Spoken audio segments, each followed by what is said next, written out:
Section 6 covers question number 11 only. It states, like translations and reflections, rotations can be defined independently of the coordinate plane. A rotation that maps P to P prime and Q to Q prime has the following properties. Let point O be the center of rotation. PO equals P prime O and QO equals Q prime O.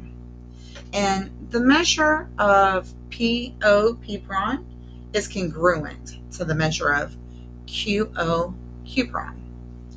To describe rotations, we use the notation of big R, O, which represents my center of rotation, and M, which is the number of degrees. P equals P prime, in which R, O, M is a function that maps point P to point P prime with center of rotation at at the origin, or O, and through an angle of M degrees. Now, the following shows isosceles triangle ABC and point O inside it. Draw the following rotations and label the images of the three vertices. We're going to do a rotation around O, negative 90 degrees. We're going to do a rotation around the point C of 90 degrees.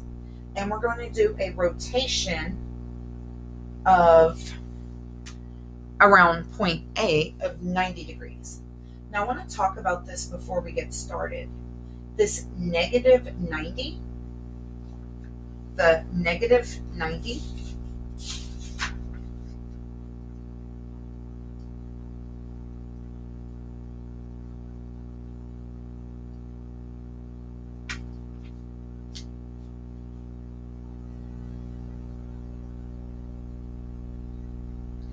means we are going to be rotating clockwise. So this means we are rotating clockwise.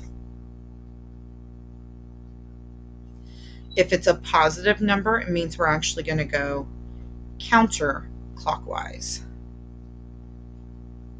Backwards from what I would normally want to say. Normally I want to say if it goes this way, it's positive, but not the way they work.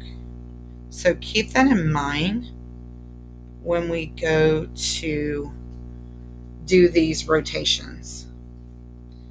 I'm going to give you about 7 minutes to complete your rotations.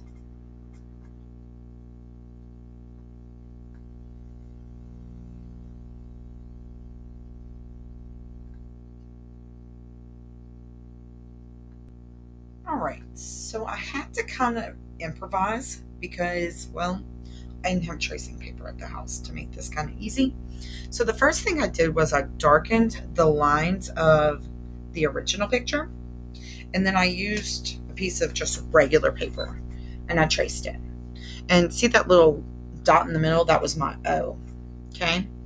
And so the first thing I said was we're going to rotate 90 degrees clockwise. So I kept O in the same place, and then what I did was whenever I drew this, I darkened it. So whenever it did that, it kind of bled through and I could see the endpoints to connect them. I did the same thing for each one. I just retraced the triangle with making sure it kind of bled through the paper so that it would kind of leave the imprint on my page. On to your debriefing.